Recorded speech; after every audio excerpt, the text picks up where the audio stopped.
할렐루야. 주일 예배에 참여하시는 모든 성도님들을 예수님의 이름으로 축복하고 환영합니다. 오늘도 우리를 예배 가운데 불러주신 우리 왕이신 하나님을 다 함께 자리에 일어나셔서 함께 찬양하도록 하겠습니다.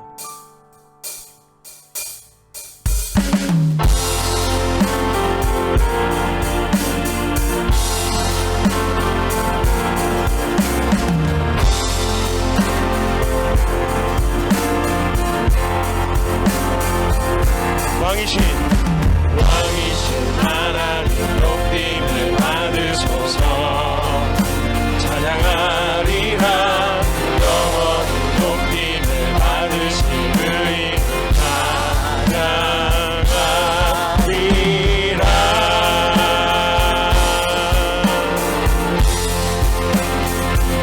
왕이신 하나님 높임을 받으소서. 찬양하리라. 영원히 높임을 받으신 그의 찬양하리라.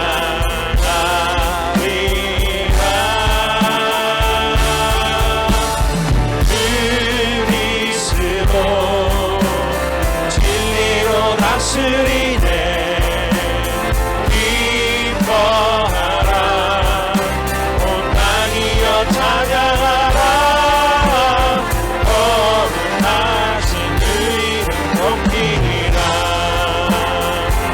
왕이신 하나님 높임을 받으소서.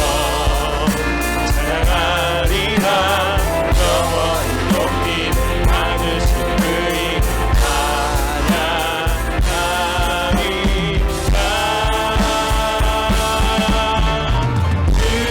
그리스도 진리로 다스리네. 기뻐하라. 온 땅이여 찬양하라. 거룩하신 그 이름 높이리라.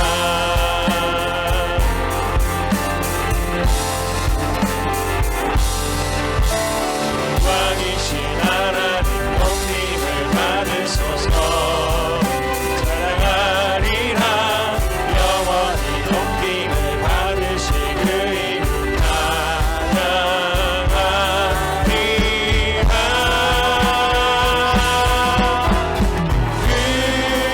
그리스도 진리로 다스리네. 기뻐하라. 온 땅이여 찬양하라. 거룩하신 그 이름 높이리라. 그리스도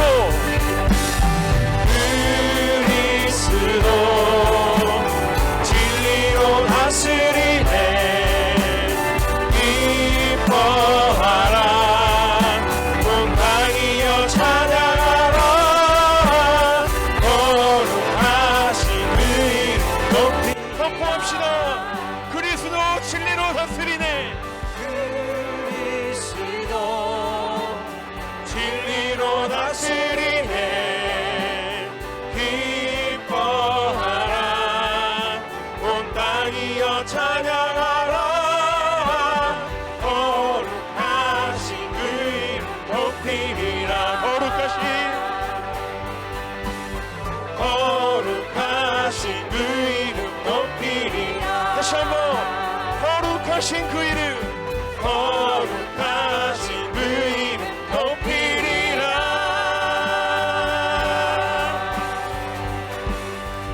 네, 왕이신 주님 찬양합니다.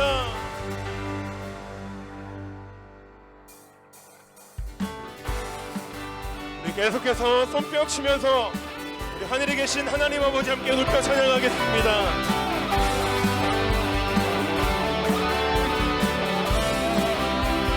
하늘에 계신 아버지 이름 거룩하며 주의 영광 이곳에 가득하길 기도하네.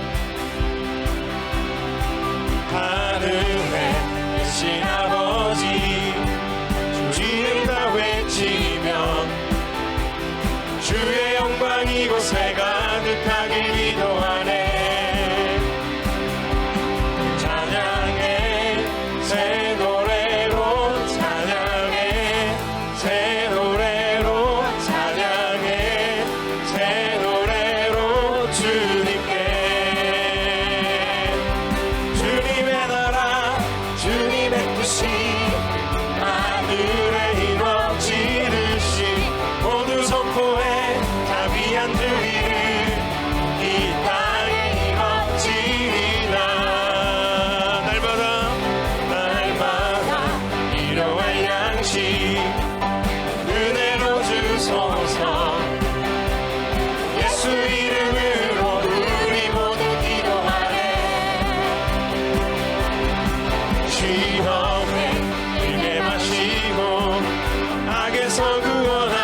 앉아서 계속해서 찬양하겠습니다.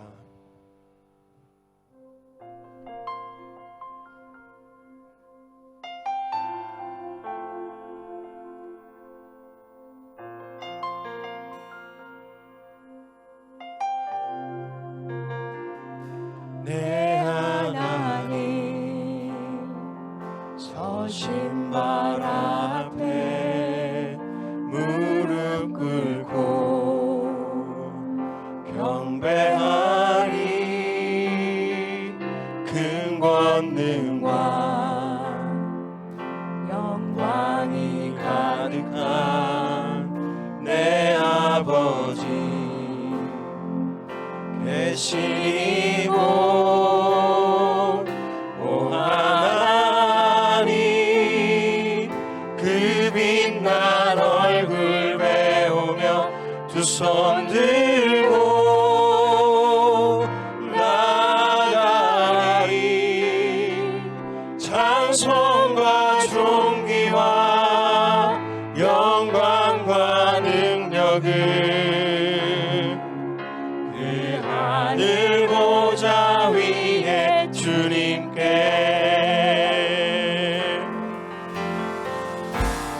내 하나님 내 하나님 서신 발 앞에 무릎 꿇고 경배하리. 큰 권능과 영광이 가득한 내 아버지 대신이고 오 하나님 그 빛난 얼굴 배우며 두 손 들고 나가리.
아멘. 오늘도 우리들이 함께 주께 나아갑니다.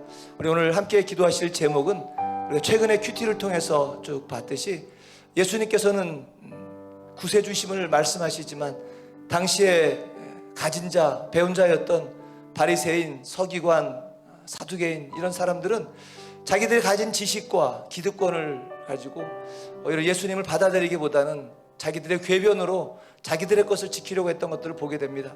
혹시 우리들의 마음 가운데에서 우리를 합리화하고 예수님께 나아가는 것을 가로막는 것이 있었다면 하나님 오늘 이 시간에 그 모든 것들을 깨트려 주시고 온전하신 예수 그리스도를 받아들이고 영접하는 귀한 일 가운데 나아가게 하여 주십시오.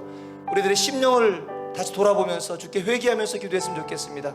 또한 우리 가운데 질병과 고난 가운데 있는 우리의 지체들을 돌아보면서 우리 함께 기도했으면 좋겠습니다. 특별히 순장방을 통해서 저희들이 함께 공유하고 있습니다만 우리 손기복 집사님의 딸 성진이의 수요일날 있는 수술을 위해서도 우리 함께 기도해 주십시오. 우리 함께 주여 한번 외치고 간절하게 회개하며 기도하겠습니다. 주여! 하나님 아버지 주께로 나오니 말씀하시고 길이요 나의 맘 우리가 가진 것들 길다가도 예수님을 대적하며 나와도 오랜 시간에 행하소서. 우리 자의 것들을 깨뜨리기를 소망하여 가까이 우리 깨닫게 하시고 주께로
하나님 아버지 감사합니다. 우리 위에 이 땅에 오셔서 치유하시고 회복하여 주시고 새로운 생명을 주시니 감사합니다.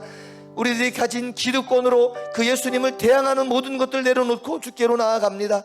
우리들의 가머니솔로 우리들의 교묘한 궤변으로 하나님 예수 그리스도 대적하지 않게 하시고 참으로 우리 위해 그 모든 것 희생하시고 죄와 사망을 이기신 예수님이 온전한 나의 주님이심을 고백하는 저희들 되게 하여 주십시오. 우리들의 연약함을 인하여서 주께 간구합니다. 사람의 힘으로 할 수 없는 것들 주께 의지하며 나아가오니 두 손 들고 나아가 주께 기도하는 그 모든 기도를 응답하여 주시고 질병 가운데서 치료하시고 회복하여 주십시오. 예수님의 이름으로 기도했습니다. 아멘. 네, 아멘. 오늘도 저희들이 함께 모이지 못하고 각자의 처소에서 영상으로 예배하고 있습니다. 모든 상황 가운데에서 영과 진리로 예배하는 자를 찾으시는 그 하나님께 오늘도 영과 진리로 예배하게 되기를 소망합니다. 다음 주 한 주간도 저희들이 새벽에 교회 예배당을 오픈하는 시간은 동일합니다. 새벽 5시부터 오셔서 열심히 교회를 위해서 또 나라를 위해서 기도해 주시고 또 이웃들을 위해서도 계속 중보를 부탁드리겠습니다. 오늘 우리에게 주신 하나님 말씀 함께 보겠습니다. 마태복음 22장 29절에서 32절 말씀입니다. 마태복음 22장 29절에서 32절 말씀을 우리 한 목소리로 또 가지고 계신 성경과 자막을 참고해서 큰 소리로 우리 함께 읽도록 하겠습니다. 함께 읽겠습니다. 예수께서 대답하셨습니다. 너희가 성경이나 하나님의 능력을 모르기 때문에 잘못 생각하고 있구나. 부활 때는 사람들이 시집도 장가도 가지 않는다. 그들은 하늘에 있는 천사들처럼 될 것이다. 그러나 죽은 사람의 부활에 대해 말하자면 하나님께서 너희에게 하신 말씀을 읽어보지 못했느냐? 나는 아브라함의 하나님, 이삭의 하나님, 야곱의 하나님이다 라고 하셨으니 하나님은 죽은 사람의 하나님이 아니라 산 자의 하나님이시다. 아멘.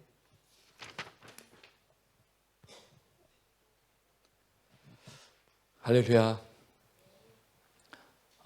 이곳 중국 상황은 그 코로나로 인한 여러 가지 일들이 좀 소강 상태에 좀 접어든 것 같습니다. 이제 조만간 곧 뭐 좋은 소식이 있지 않을까 기대합니다만은 어쨌든 이런 어려운 시기에 많은 성도들을 또 보살펴준 우리 순장님들께 특별히 감사를 드립니다. 그 순장님들도 또 그 가정에서 그 많은 이들을 또 때로는 식사로, 때로는 어려운 일에 함께 동참하는 것으로, 때로는 뭐 서로 대화하는 것으로 많은 그 돌봄을 베풀고 있다는 사실들을 제가 잘 들어서 알고 있습니다. 사실 이 그 성경의 원리 같은 것은 저희 목회자들이 설명하지만 실제로 그 성경의 원리들을 해설하듯이 현장에서 풀어 설명해서 직접 말로든 삶으로든 보여주시는 것은 여러 순장님들의 그 수고 덕분이 아닌가 생각을 합니다. 그래서 저희 교회는 그런 의미에서는 설교자가 저희 목회자 소수만 있는 게 아니고 수십 명이 있는 셈인 것이죠. 그래서 특별히 섬겨주시는 우리 순장님들께 매우 감사를 드립니다. 특별히 격려해드리기를 원하는 것은 이렇게 우리가 그 어려움에 처해 있는 이들을 돕고 그들을 살피는 일을 하나님께서 매우 기뻐하신다는 그 사실입니다. 하나님께서 기뻐하실 뿐만 아니라 또 그 일들을 통해서 하나님의 일이 이루어지게 하십니다.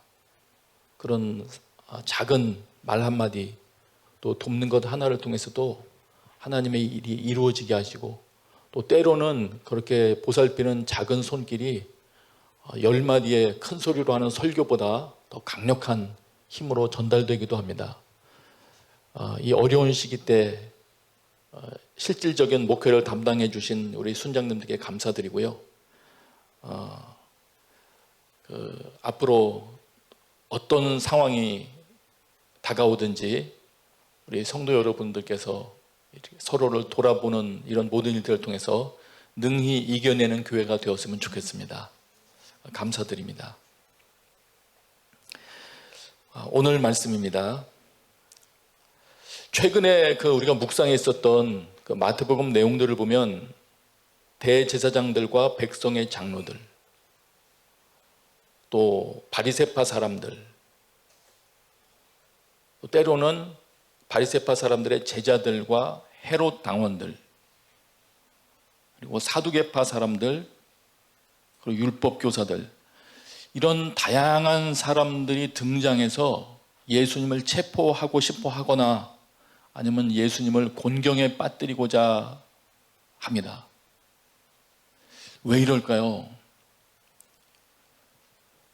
왜 이렇게 정치적인 견해도 다르고 신학적인 배경도 다른 그런 많은 이들이 예수님을 이렇게 싫어하고 대적할까요? 예수 그리스도가 아마 감당이 안 되는 모양입니다. 지금 예수님 저분이 하시는 말씀이 어떤 종류의 정치적인 견해나 아니면 신학적인 견해를 내가 지니고 있다 하더라도 예수님 저분의 말씀대로 살려고 하다 보면 이게 뭐가 벅찬 거예요. 감당이 안 되는 거예요. 그러다 보니까 예수님 말씀대로 나를 바꾸기보다는 예수님을 아예 제거해버리려는 이런 모습을 보입니다. 심지어는 모여서 궁리하고 서로 아이디어 회의까지 하면서 예수님을 걸려 넘어지게 할 질문을 만들어 가지고 오지 않습니까? 다시 한번 우리 생각해 봐야 되겠습니다. 예수님의 가르침에 뭐가 그렇게 불편할까? 어떤 것이 그렇게 불편하길래 성경을 잘 아는 학자들까지도 함께 힘을 합쳐서 예수님의 입을 닫게 하고자 할까?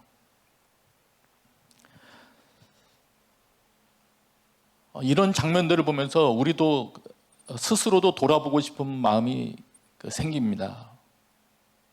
내게는 예수님이 감당이 되나? 예수님의 가르침이 내게는 기쁨인가 아니면 부담인가? 아니면 내가 예수님 따르겠다고 하는 것들이 아직 예수님의 가르침의 내용을 잘 모르기 때문에 그런 건 아닌가?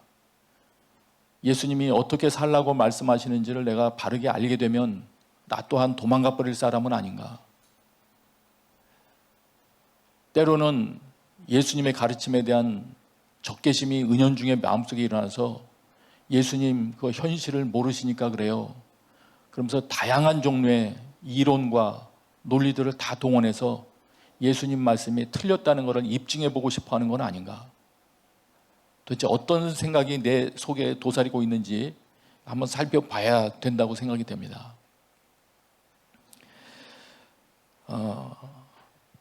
그래서 예수님을 공경에 빠뜨리려고 많은 이들이 찾아왔었는데 그 중에서 사두개파 사람들이 질문했던 내용에 대해서 예수님이 답하셨던 그 내용을 오늘 조금 더 살펴봄으로써 우리의 신앙 상태도 한번 돌이켜보고 싶습니다. 부활이 없다고 하는 사두개파 사람들이 예수께 와서 질문했습니다. 부활이 없다고 하는 사람들, 이들이 지금 질문을 합니다. 선생님, 모세는 남자가 자식이 없게 죽게 되면 이렇게 해야 된다고 말했습니다. 만약 그렇게 된다면 부활 후에는 그 여자는 7 형제 가운데 누구 아내가 됩니까? 이런 종류의 질문을 만들어 와서 예수님께 묻죠. 지금 부활이 이치에 맞지 않지 않습니까? 이런 말을 하고자 하는 거죠. 어쨌든 이렇게 질문하는 것에 대해서 예수님께서 답을 하십니다. 일단 이 사두개파 사람들은 어떤 사람들이냐면 일단 오늘 본문에 나와 있는 것처럼 부활이 없다고 하는 것으로 봐서 내세에 대해서 관심이 없는 거죠. 내세에 대해서 관심이 없으면 어떻게 됩니까? 현세 중심의 세계관을 갖게 되겠죠. 그러다 보면 이런 식의 신앙관을 가지고 있을지도 몰라요. 오늘 내 문제를 해결해 주지도 못하는 가르침이 무슨 의미가 있냐. 내세에 그 있는지 없는지도 불분명한데 부활해서 뭐 문제를 해결해 줄 것이다. 이게 무슨 뜬구름 잡는 얘기냐. 의미 없지 않냐. 오늘 내가 고통스러운데 예수님의 가르침에 오늘 내 문제, 내 가정 문제에 답을 주지 못하는데 그게 무슨 올바른 신앙이냐. 차라리 다른 열심히 살라는 말이 더 낫지 않냐. 이런 생각으로 발전할 수도 있습니다. 게다가 이 사두개파 사람들은 모세 오경만 성경으로 인정한다고 이렇게 우리 알려져 있죠. 그래서 오늘 본문에서 질문할 때에도 성경 중에서 모세가 한 말만 인용하죠. 선생님, 모세는 이렇게 말했습니다. 이렇게 말합니다. 이런 사고방식을 가지고 있었던 사두개파 사람들인데 이들에게 예수님이 답변을 하십니다. 너희가 성경도 하나님의 능력도 알지 못하는 거로 오해하였도다. 다시 말하면 그 말을 듣자마자 예수님께서 하시는 말씀이 너희들 말은 거 틀린 말이야. 너희들 지금 길 잃어버렸어. 그거 하나님의 가르침하고 다른 내용을 말하고 있는 거야. 근데 너희들이 왜 그렇게 틀린 생각을 하고 있는 줄 알아? 그건 너희가 성경을 모르기 때문이야. 그리고 하나님의 능력도 모르기 때문이야. 지금 이걸 말씀하시는 거예요. 그러면 여기서도 우리 또 스스로에게 또 질문해보고 넘어가야죠.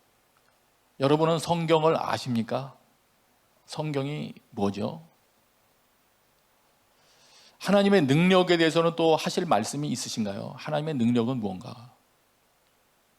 단순히 이런 건가요? 하나님이 신이니까 당연히 우리보다야 하실 수 있는 게 많겠죠. 이런 정도입니까? 아니면 어떻게 됩니까?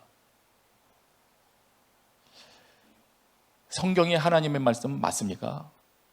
이런 등등에 대해서 내가 부족한 생각을 가지고 있다면 혹은 틀린 생각을 가지고 있다면 사두개파 사람들을 욕할 게 아니죠. 우리들도 동일할 거기 때문에 그렇습니다. 사두개파 사람들에게 그렇게 말합니다. 너희가 성경도 모르고 하나님의 능력도 모르기 때문에 길을 잃었다. 너희들이 미혹에 빠졌다. 속고 있다. 이런 얘기거든요. 우리도 똑같습니다. 우리도 성경을 모르고 그리고 하나님의 능력에 대해서 부족한 이해를 가지고 있다면 우리 역시 동일하게 길을 잃어버리겠죠. 그리고 특별히 쏟아져 나오는 많은 이론들 속게 됩니다. 이끌려 가게 되죠. 그래서 하나님께서 말씀하시고 가르쳐 주시고 싶어 하시는 길로부터는 이탈되게 되는 겁니다. 그래서 이 부분을 우리도 알아야 되겠습니다. 그래서 먼저 너희가 성경도 모른다 이렇게 말했는데 일단 이 부분에서는 두 가지를 생각할 수 있을 것 같아요. 하나는 지금 사두개파 사람들이 모세 오경만 성경으로 인정하고 있으니까 그러나 이들이 하는 말로 봐서 모세 오경 내용조차도 너희들 잘 모르고 있다 이렇게 볼 수도 있어요. 왜냐하면 그 뒤에 아브라함 이삭 야곱 이야기를 하시니까요.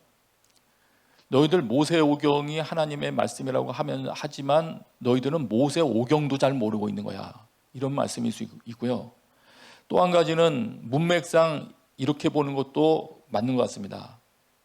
24절에 모세가 이렇게 말했습니다 하고 말하는 거에 대해서 29절에 너희는 성경도 잘 모르는구나 이렇게 말씀하시는 것으로 봐서 이렇게 이해할 수도 있는 것 같습니다. 성경은 모세 오경만을 말하는 게 아니라 선지서, 시편을 다 포함한 것이 성경이야. 너희들은 성경에 대한 기초 구분부터 모르고 있는 거야. 이거를 지적해 주시는 말씀이기도 하겠습니다. 우리는 이미 알고 있죠. 우리는 이미 신약을 본 사람들이기 때문에 누가복음 24장 44절에 보면 예수님께서 모세의 율법과 예언서와 시편에서 나에 대해 기록된 모든 일이 마땅히 이루어져야 한다. 이렇게 말씀하시면서 모세의 율법과 예언서와 시편이 다 하나님의 말씀인 것을 성경인 것을 예수님이 인정을 하시죠. 예. 그래서 이런 것들이 오늘날 우리에게 무슨 이유가 있느냐? 오늘날 우리가 성경이 무엇이냐에 대한 이해를 잘 해야 됩니다. 우선 간단한 것만 말한다 하더라도 우리 그리스도인들에게는 성경책을 들고 다니기는 하지만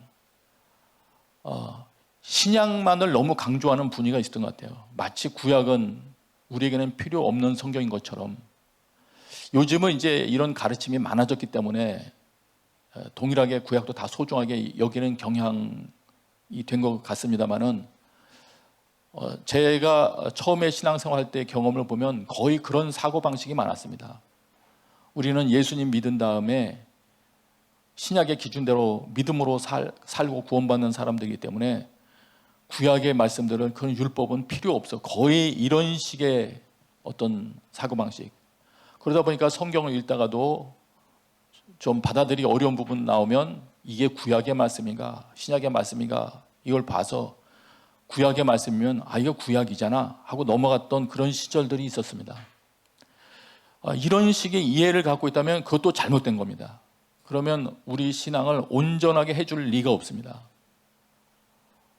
예수님께서도 인정하신 것처럼 모세의 율법 그것도 중요한 것이고 시편과 선지서 모든 것이 다 예수 그리스도를 증거해주는 소중한 하나님의 말씀인 것입니다.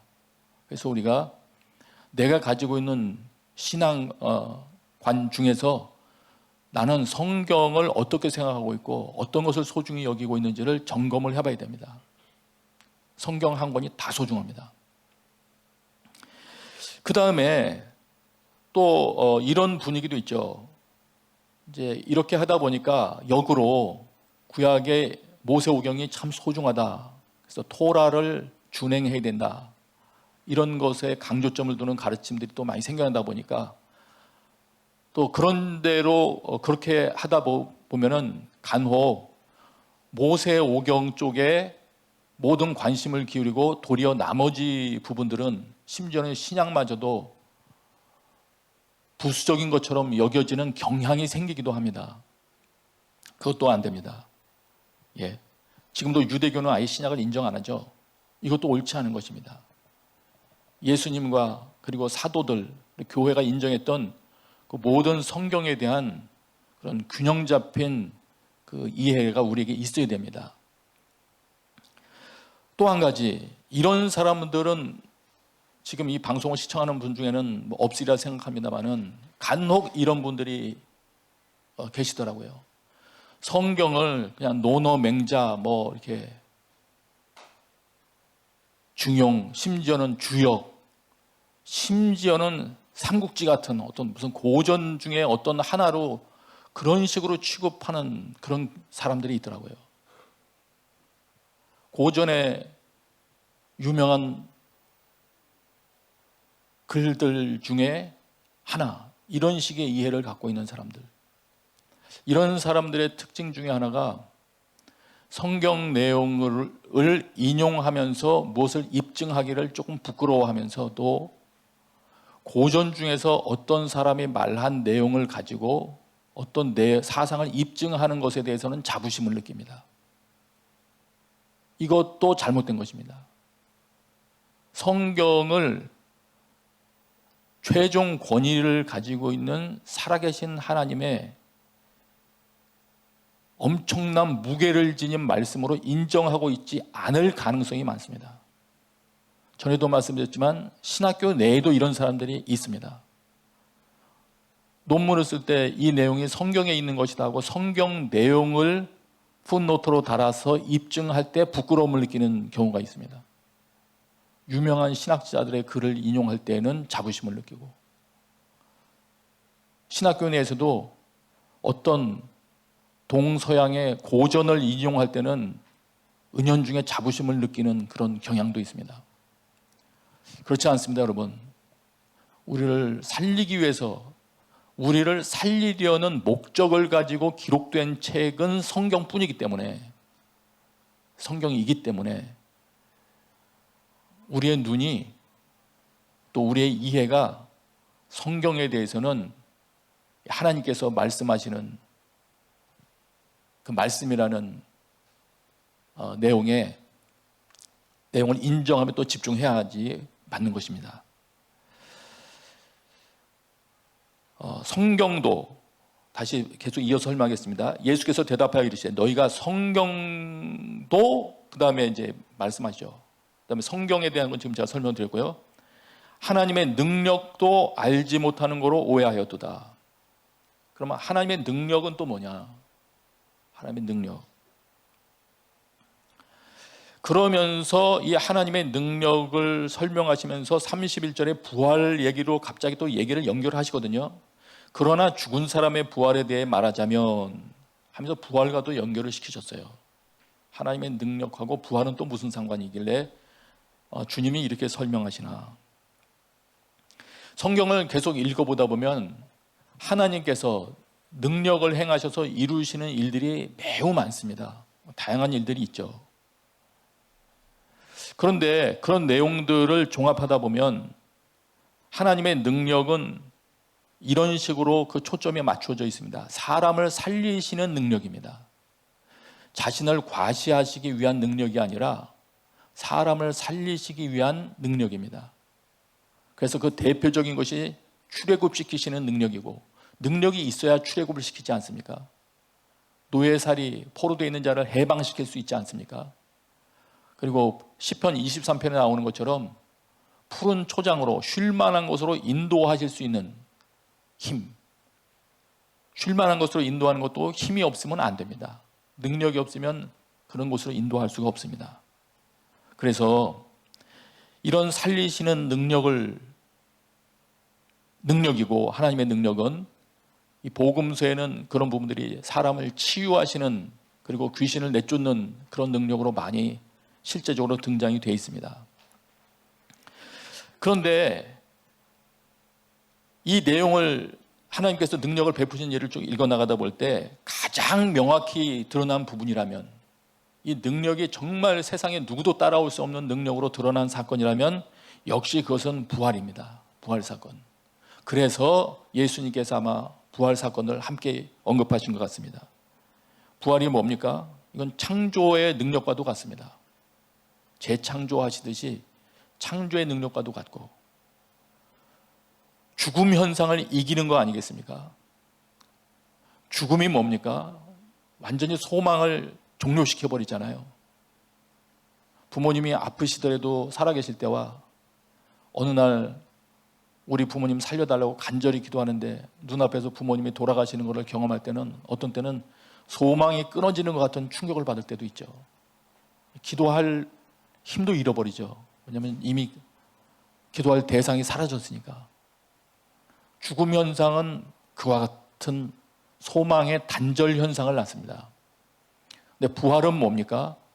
그런 소망이 끊어지는 것 같은 절망 현상 가운데 새로운 희망을 주는 것입니다. 예, 새로운 소망을 주는 것이죠.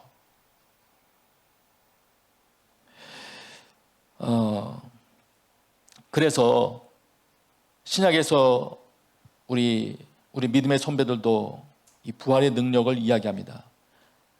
고린도 전서입니다. 하나님께서 주를 살리셨으니 또한 그 능력으로 우리도 살리실 것입니다. 예수님을 살리신 그 능력을 기대하면서 우리들도 또한 살리실 것이다. 그러면 믿음을 가지고 공경을 헤쳐나가는데 엄청난 소망이 될 것입니다.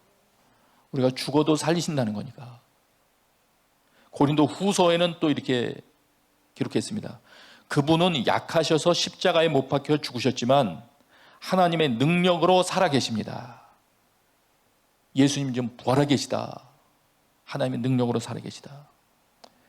우리도 그분 안에서 약합니다마는 하나님의 능력으로 그분과 함께 살아나서 여러분을 대할 것입니다. 엄청난 자신감 있는 말이죠.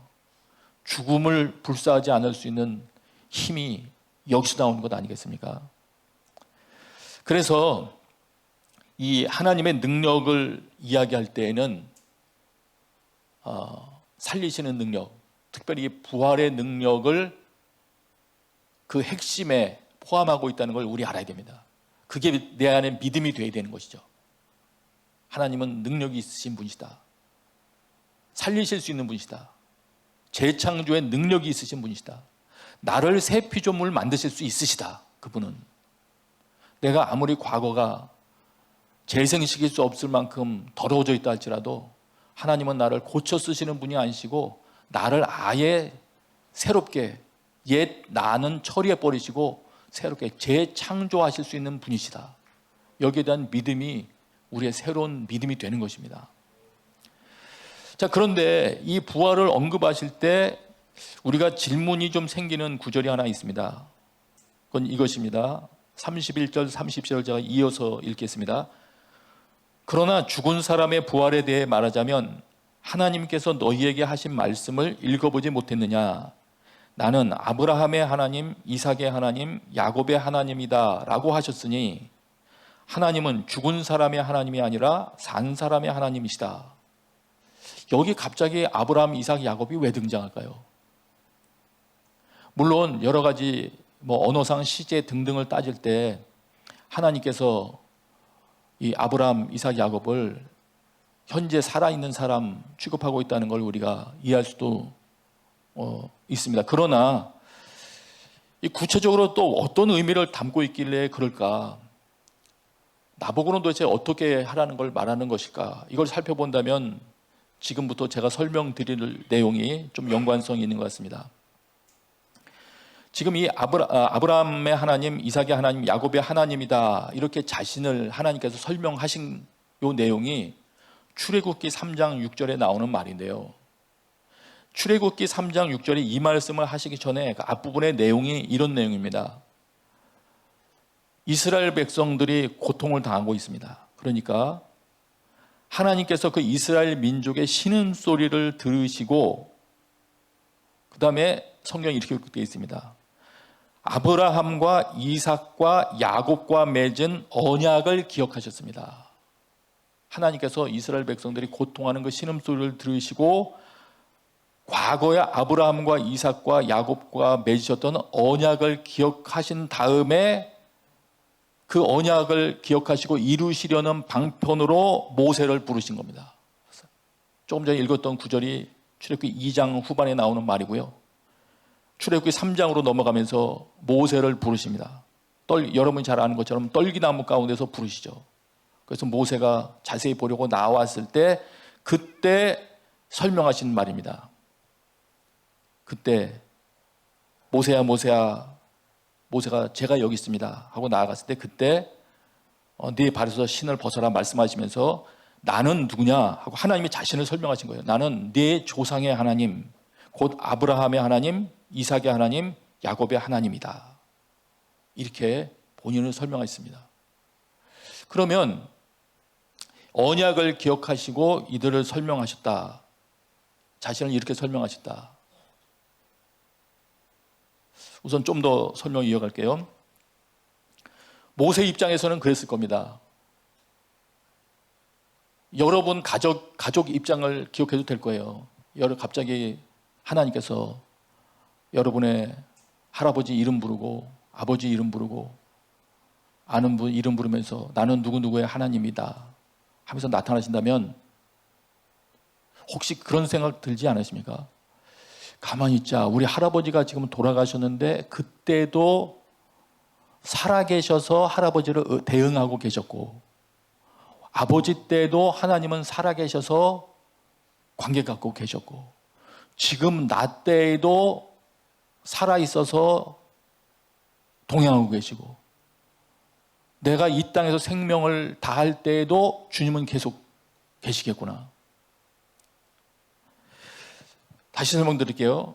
아브라함 때도 살아계셨고 이삭 때도 살아계셨고 야곱 때도 살아계셨던 그 하나님, 동행하고 보호해 주셨던 그 하나님이 오늘 모세 자신을 부르는 겁니다. 예. 그리고 오늘 나를 부르시는 그 근거가 그들의 조상 때로부터 맺었던 약속에 근거한 거랍니다. 그들 조상들에게 가나안 땅으로 마침내 인도하시겠다는 땅을 주시겠다는 약속. 이거는 우리의 구원과도 관계가 있는 거예요. 후에 살펴보겠지만 부활과도 관계 있는 겁니다. 새하늘과 새 땅과도 관계가 있는 겁니다. 새 땅을 주시겠다는 그 약속, 그리고 그래서 아브라함, 이삭, 야곱은 육체로는 이미 죽었으나 하나님은 그 약속을 기억하셔서 그들을 살아있는 존재로 지금 대우하고 계신 겁니다. 산자로 대하시는 것이죠. 자신이 하신 약속을 기억하는 겁니다.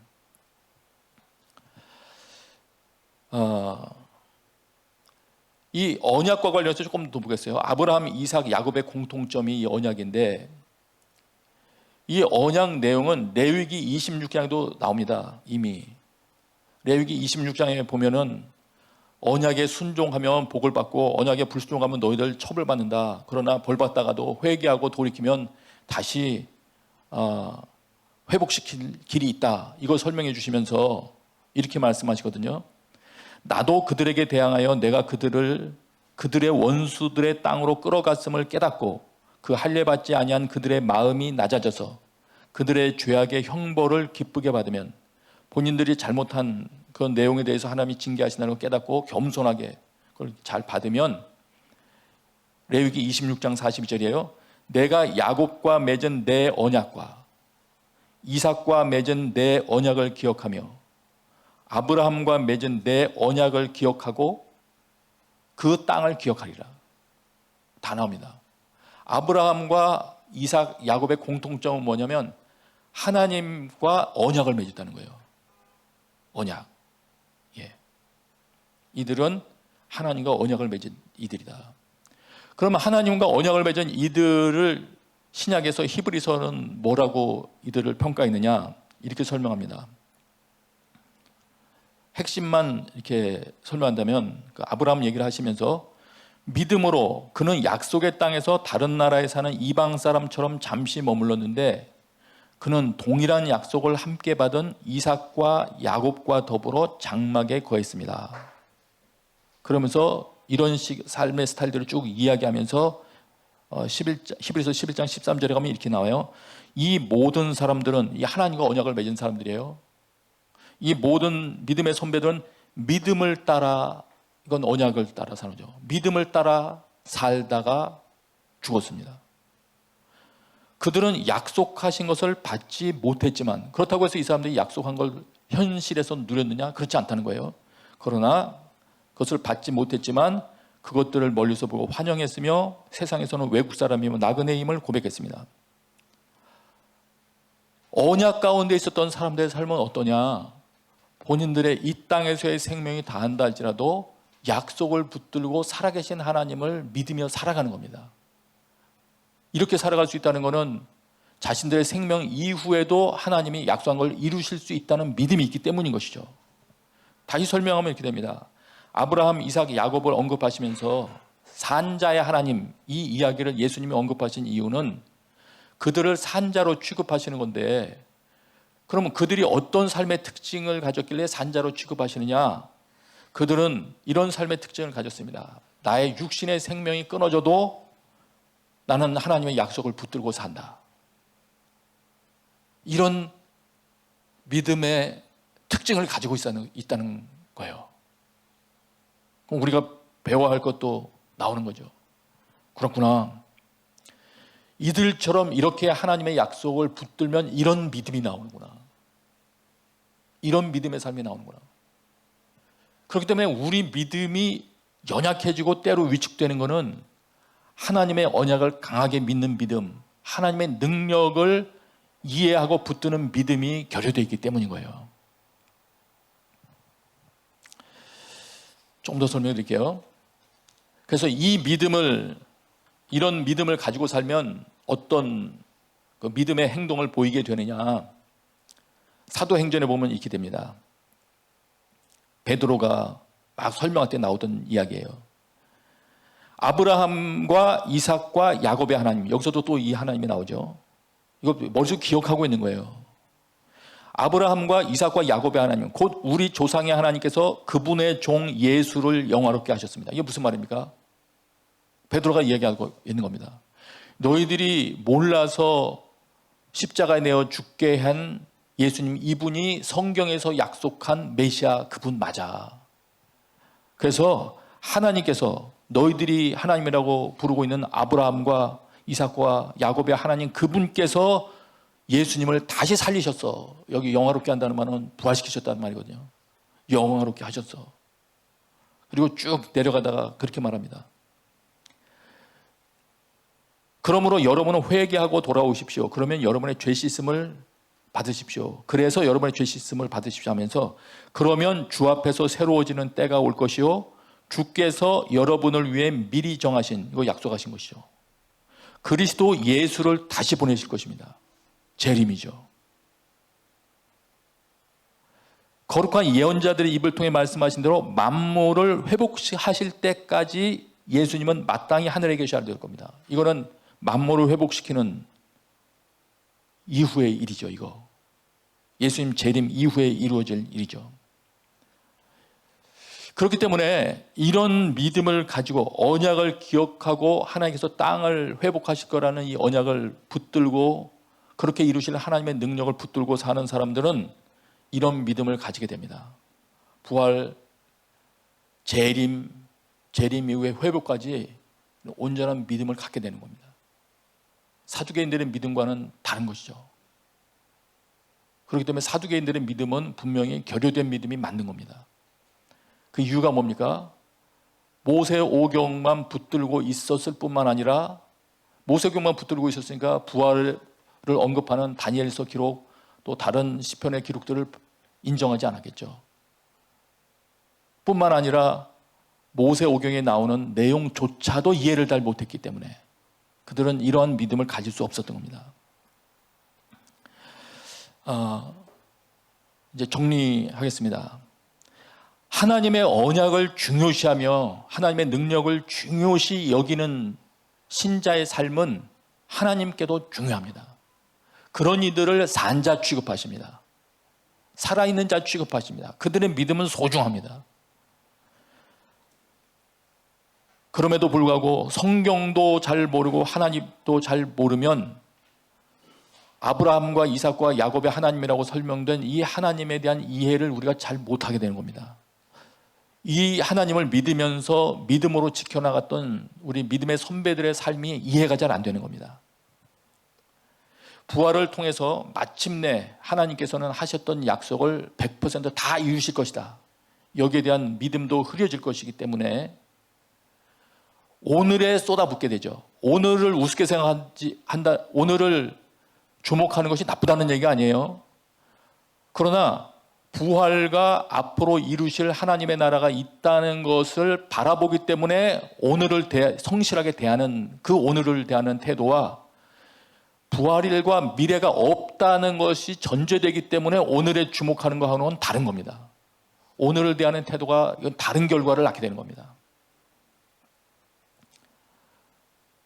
다가올 하나님의 나라나 부활 이후 재림과 관련된 모든 이런 믿음과 인식이 없다면 아마 우리는 오늘 현실에 급급하게 되는 모양을 갖게 되든지 내가 손해보고 죽음에 처한다 할지라도 의젓한 믿음의 자태를 유지하리라 이런 태도는 못 가지게 될 가능성이 많을 겁니다. 현재 무슨 결과를 보기를 원하겠죠. 믿음의 결과도 현재 무엇이 잘됨으로써 증명하고 싶어 하겠죠. 내 후손들에게 이 현세에서 내가 뭔가 잘됨으로써 내가 잘 살았다는 걸 보여주고 싶어 하겠죠. 그러나 그건 성경에서 가르치는 거하고는 좀 다른 내용이에요. 이 부분에서는 우리가 하나님께 기도해야 될 것입니다. 하나님, 저에게 성경에 대한 계시를 더 열어주시고 하나님의 능력에 대해서도 이해함을 주셔서 제가 바른 믿음을 더 하나님께서 기뻐하시는 온전한 믿음을 갖게 해주십시오. 이런 기도가 있어야 될 것입니다. 하나님의 능력이 이토록 소중하기 때문에 하나님은 이러한 능력으로 살고 특별히 증거하기를 원하십니다. 제가 성경 몇몇 구절을 읽고 마치겠습니다.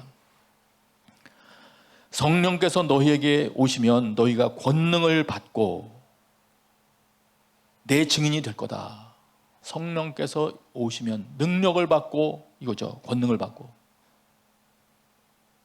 복음 증거하는 데도 능력이 필요하구나.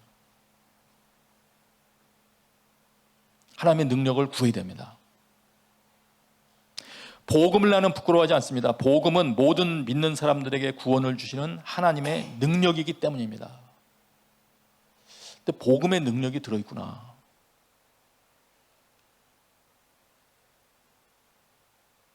복음에 사람 살리는 능력이 있구나.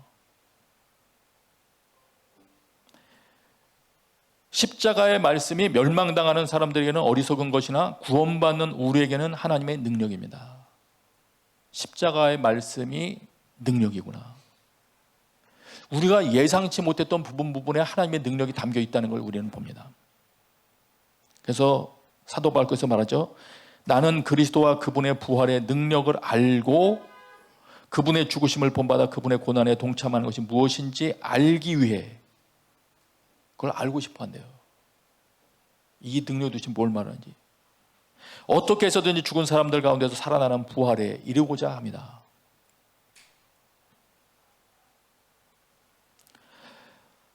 이 일을 위해 나도 내 안에서 능력으로 활동하시는 분의 역사를 따라 열심히 수고하고 있습니다. 여러분, 우리가 하나님 일을 할 때에도 내 속에서 역사하시는 하나님의 능력을 따라서 일하는 게 있다고 하십니다. 이것을 우리 또한 배워야 되겠습니다. 믿음으로 아브라함은 능력을 얻었대요. 잉태할 수 있는 능력도 얻었대요. 그러면서 이렇게 말하죠. 그 이유가 그가 약속하신 분을 신실한 분으로 여겼기 때문입니다. 설교는 다 있습니다. 오늘 같이 한번 기도하기를 원하는데요. 기도 제목은 그겁니다.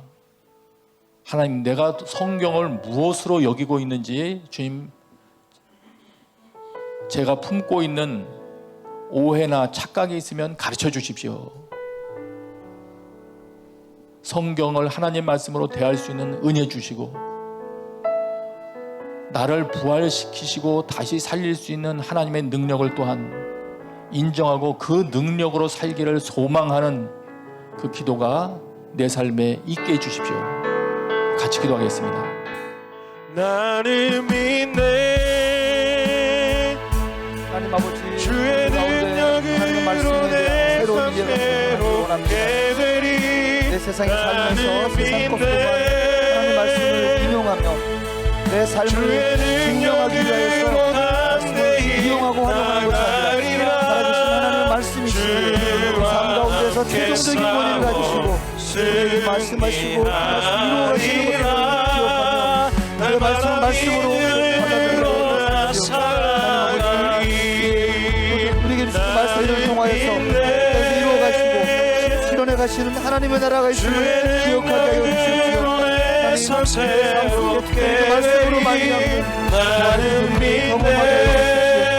하나님, 내 인간에서 살아가는 현실의 삶을 유지하고 서로와 위하여서 싸우고 기도하며 끌어들이는 것이 아니라 참으로 우리 위해서 말씀하신 그 전체 신뢰의 말씀들, 살아계신 하나님의 그 말씀을 유지하고 지켜가며 잡고 계신 것들을 기억하게 하여 주십시오. 하나님, 그 말씀 앞에 바로 엎드려서 말씀이 나를 이끌어가며 말씀대로 성도로 가신 그 하나님을 바라보게 하여 주십시오. 하나님 아버지, 또한 우리가 이 땅을 살아가는 동안에 오늘 땅에서만이 아니라 마침내 이루신 그 하나님의 나라를 기억하게 하여 주십시오.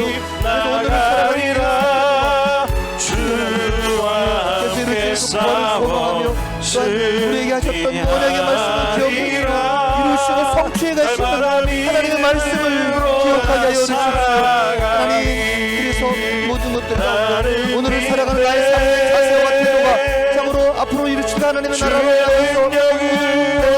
향해서 어려움과 곤란과 이 말씀으로 인하는 환란과 핍박이 있을지라도 감당하고 견뎌내며 그 믿음의 소망으로 세상을 살아가게 하여 주십시오. 하나님, 우리 가운데 하나님 말씀을 인정하며 내 이 땅에서 내 삶을 유지하기 위해서 날마다 하나님의 나라로 살아가리. 우리 한 번 더 같이 기도했으면 좋겠습니다. 그 살아계신 하나님의 말씀이 부활의 능력으로 단순히 우리를 이렇게 고쳐서 쓰시는 것이 아니라 완전한 새로운 피조물로 만드셔서 하나님의 일을 맡기실 것을 믿으며 소망하면서 하나님, 오늘 저를 주께 드립니다. 이 안에 오셔서 그 부활의 능력을 경험하게 하여 주셔서 이제는 이 땅 가운데서 복음을 증거하는 능력의 사람이 되게 하시고 하나님의 말씀대로 살아가 세상을 새롭게 창조하시는 주님의 손길이 되게 하여 주십시오. 그 능력을 경험케 하여 주십시오. 다시 한번 간절하게 주여 한번 외치겠습니다. 주님만, 주님만이 앞으로 주신 하나님의 나라가 하나님 우리를 통해서 내 원합니다.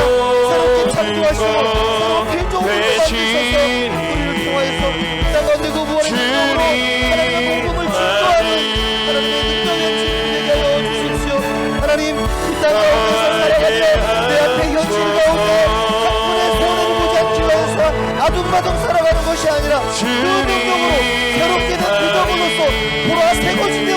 선포하시는 하나님의 말씀대로 이 땅을 향해서 제목을 기도하며 살아계신 하나님의 능력을 선포하며 드러내며 살게 하여 주십시오. 하나님 아버지, 우리 가운데 그 부활의 능력을 주시기 원합니다. 우리 신앙의 열조들, 신앙의 선배들과 약속하셨던 그 언약을 기억하셔서 우리들 가운데 다시 그 부활과 능력을 주시는 하나님, 나의 하나님이시고 나의 예수님이시고 고백할 때 우리 가운데 새로운 능력에 새로운 창조가 일어나게 하시며 새로운 창조된 저희들이 이 땅 가운데 주님 주시고 억지로 하루하루를 견디며 버텨내는 것이 아니라 주님 주신 능력으로 넉넉하게 세상을 이기는 그 믿음의 사람, 능력의 사람이 되게 하여 주십시오. 우리 가운데 주님의 능력으로 필요합니다. 하나님 아버지, 이 믿음을 따라 살 때 우리를 부활시키시고 다시 이 땅 가운데 재림하시는 예수님과 함께하는 그 회복의 날을 주시는 기억할 때 하나님 우리 또한 주님 드러내며 주님 같은 하여 주십시오. 내가 손해보지 않기 위해서 현실에 급급하지 않게 하시고 의연한 태도로 이 땅에 이 세상이 끝이 아니라 마치 우리를 회복시키시고 우리 함께 하실 하나님의 나라를 소망하며 오늘도 사랑하며 하나님 사랑하시는 드러내게 하여 주십시오. 주님, 우리 통화에서 그 주님의 능력들 드러내게 하여 주십시오. 살아계신 하나님의 말씀이 우리를 통해서 성취되고 실현되게 하시며 수고하며 오늘 살리는 주님의 부활의 능력이 오늘 우리 입술 가운데 있어서 새로운 가운데로 덮이게 하나님 아버지, 오늘 저희들의 부족함을 주께 드립니다. 우리의 말씀도 잘 모르고 말씀도 인정하지 않았던 우리들의 부족한 믿음도 주께 드립니다. 그럼에도 불구하고 우리의 신앙의 열조들과 약속하셨던 그 언약대로 우리에게 새로운 창조를 명하시는 주님을 찬양합니다. 이제 우리의 삶 가운데서 그 능력으로 함께 하시는 주님을 드러내며 선포하며 살게 하셔서 우리로 말미암아 또 새로운 부활과 새로운 창조가 일어나게 하여 주옵소서. 예수님의 이름으로 기도했습니다. 아멘. 우리 다 함께 그 자리에서 일어나서 정성 들여 우리 몸과 마음 하나님께 드리겠습니다.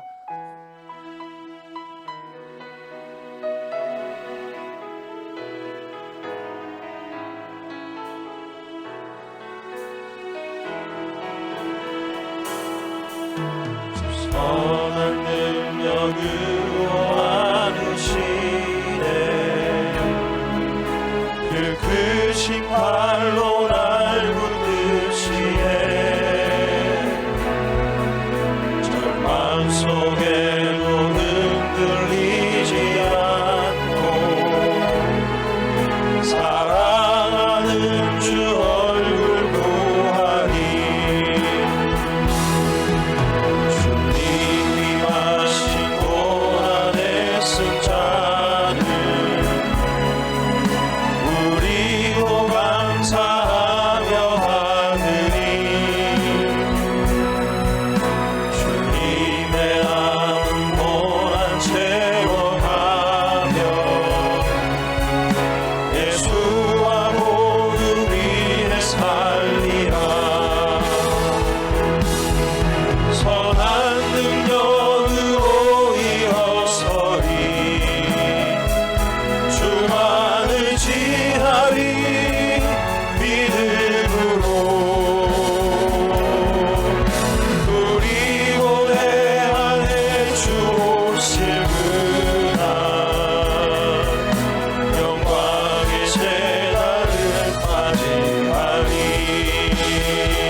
아버지 하나님, 특별히 이 시간 여러 가지 고난 가운데 있는 가정들을 기억하여 주시옵소서.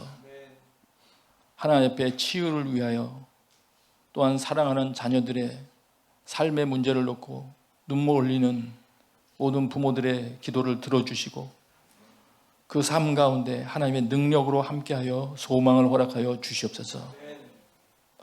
또한 감사하는 마음으로 주 앞에 물질을 드린 손길들 기억하시고 복음과 그리스도를 위하여 물질과 우리들의 온 삶이 쓰여지게 하여 주옵소서. 이제는 우리 주 예수 그리스도의 은혜와 하나님 아버지의 크신 사랑과 성령님의 교통하심이 예배하는 모든 이들 위해 지금부터 영원토록 함께 계시기를 간절히 축원합나이다. 아멘. 우리 함께 손들고 하나님 찬양하겠습니다. 살아계신 주 나의 참된 소망 걱정 대신 전혀 없네.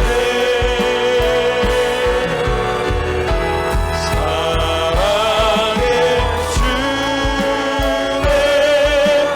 발길 인도하니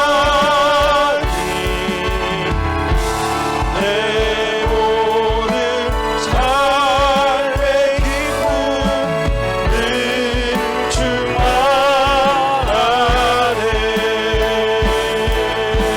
아멘. 우리 살아계신 하나님을 찬양합니다. 아멘. 네, 모든 예배를 마쳤습니다. 한 주간도 우리의 부활의 능력 가운데 사시다가 다음 주에 다시 뵙겠습니다. 좋은 소식 위해서 함께 기도 부탁드리겠습니다.